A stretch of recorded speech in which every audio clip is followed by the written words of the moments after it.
Hello everyone, it's Sunday and it's time to unwind, relax, and prepare for another stressful week. Nandito kami ngayon sa Arca South para kumain ng street food.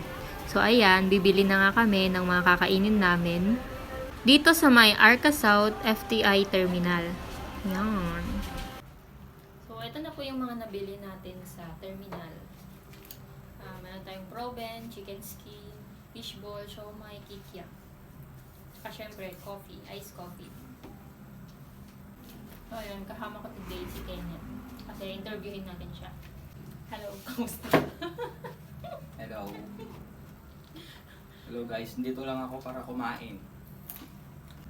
So, recently, nag-upload ako ng mga videos na about pag-iipon, paano nag-iipon, tsaka bakit ako nag-iipon. Yung pag-iipon, talagang natutunan ko kay Kenneth. So, today, tatanong naman natin siya kung paano siya nag-start magkaroon ng interest sa pag-iipon. Hindi nga, magkwento ka. Kailan? Paano? Saan? Sige. So, magtatagalog ako ngayon. Bawal Ilocano. Kwento ko sa inyo yung yung kung kailan ako natutong mag-ipon at bakit. Baka magulat kayo. Ako kasi natuto ako mag-ipon nung kinder pa lang ako. Kinder pa lang ako nun. So, nung kinder kasi ako, pag pupasok ako sa school, kasama ko yung mama Bago ko. naman, kinder. Yung bata. Nakikita ko yung mga kaklase ko, may mga pera sila, ganun. So parang laging sinasabi sa akin ni mama noon, wag kang maiinggit, wag kang maiinggit. Parang ganun. Parang low-key saying na, wala tayong pera. Parang ganun. Tapos, so summer noon, walang pasok. May pinupuntahan kasi kami na parang tambayan dun sa amin. Bilyaran siya. Pero bata pa ako, hindi ako nagbibilyar. Parang talagang lang namin yun, parang playground parang. So pupunta ako doon everyday para makipaglaro sa mga friends ko.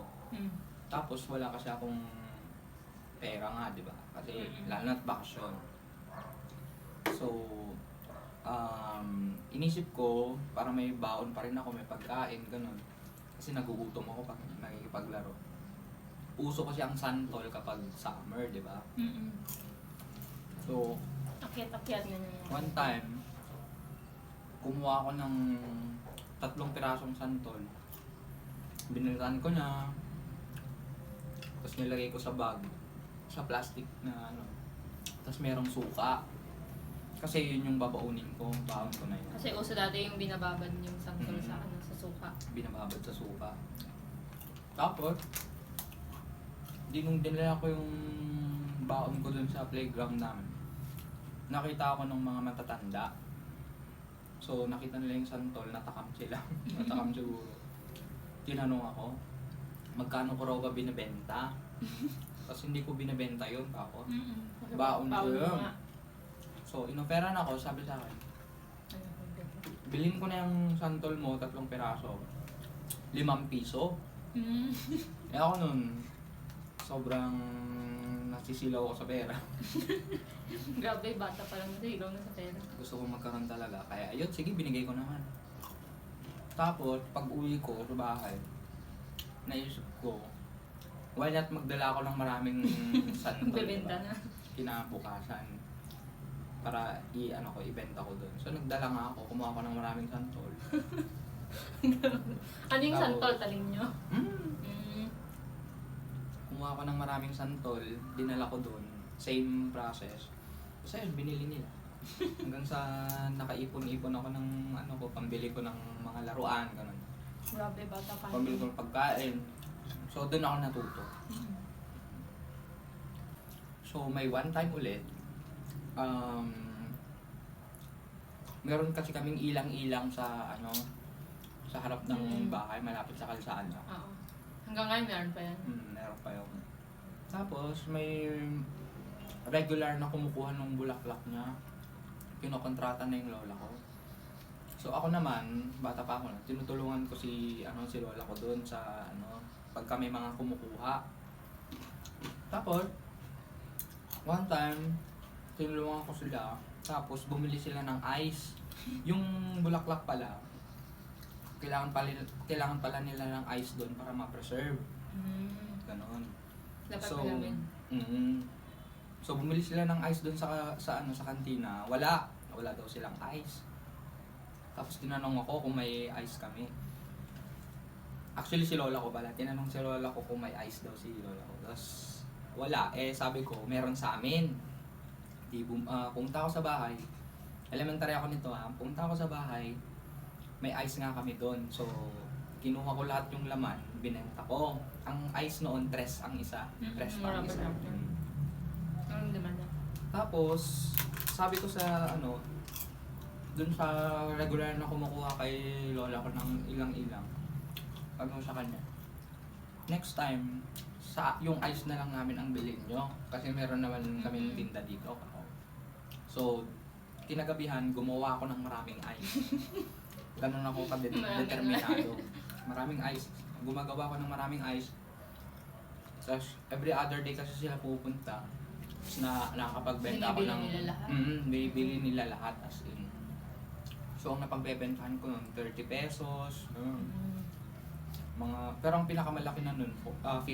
Yun yung pinakamalaki. Kasi maliit yung ref namin eh. Konti lang yung kaya niyang Pero at least meron kami ng Pero may napagbebenta na ako. Kaya yun, ginagamit ko yun pang merienda sa school. Ganun.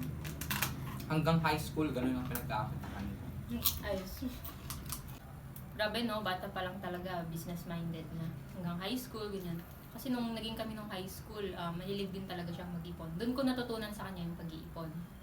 Hanggang college, ganyan. Tapos, nung pagdating ng college, ano naman yung mga naging sideline mo? Tapos, paano ka nag-iipon nun?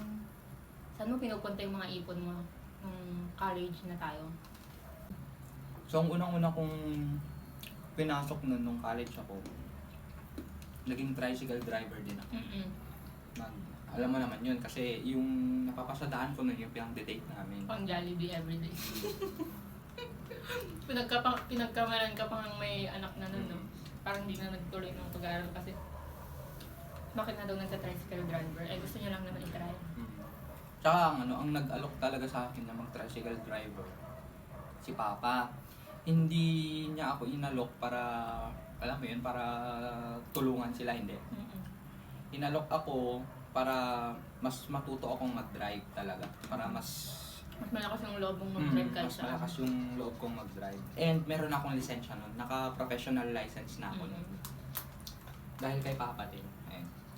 So, nag-tricycle driver ako. Medyo okay naman yung kita doon. Everyday, siguro average na kita ko na. So, less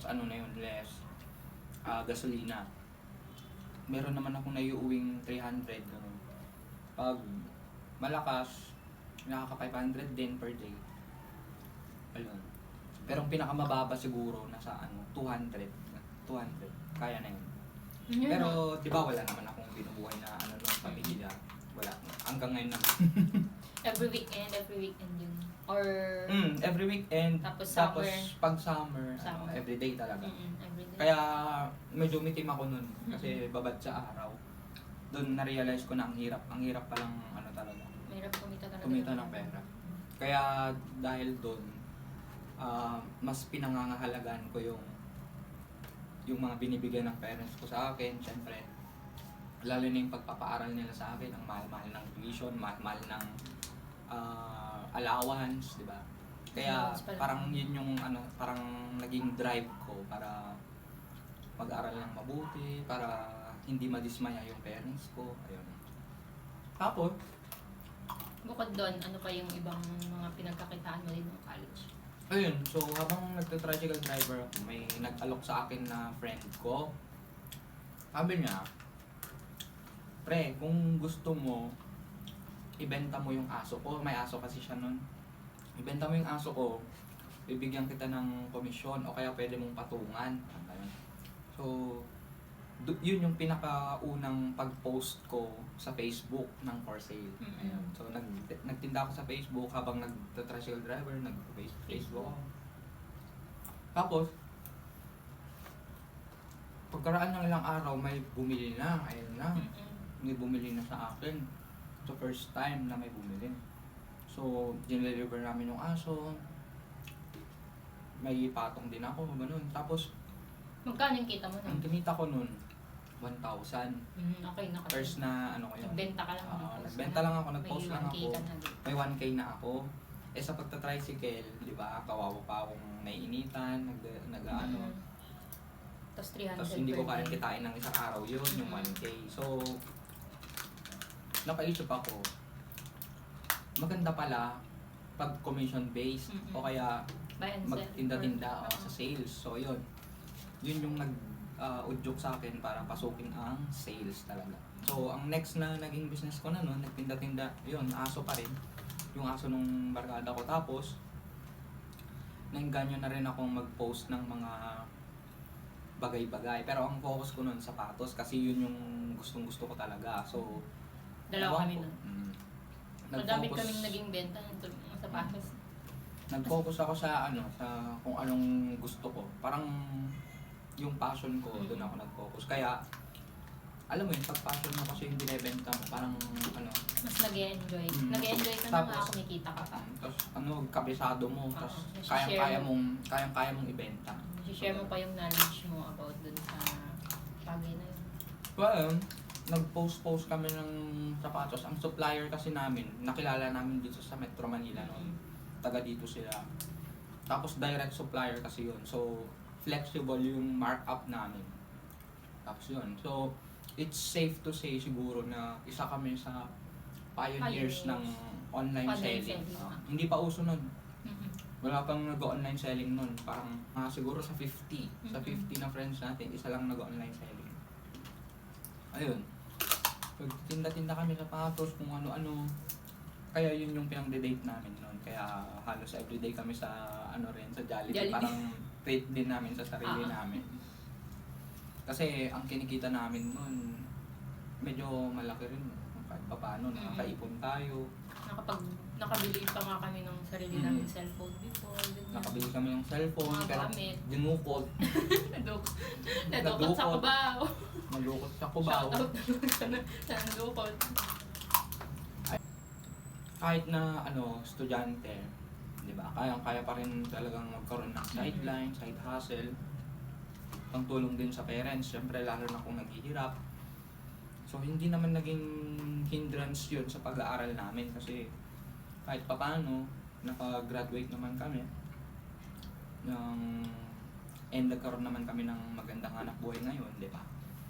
So parang siguro i-treat na lang ito as inspiration din sa iba, lalo na sa mga estudyante. I-try nyo yung hirap ng pagkita ng pera. Ang hirap talaga. Minsan kailangan mong ibuhos yung dugot pawis mo, literal. Tapos pag na-experience nyo na kasi yun, parang mas magkakaroon kayo ng value para sa pera. Lalo na yung efforts ng parents nyo, diba? Pinapaaral kayo, bakit kayo naglalakwatsa, yung mga binibigay, winawaldas, parang ganun. Parang walang sa akin yun dati kasi maaga pa lang na-realize ko na yung hirap ng paghahanap buhay. Ayun. Ang daldal ko. So, yun lang po for today. Sana madami kaming na-inspire and follow na lang po kayo para sa mga next video for more inspirational videos. Thank you. Bye!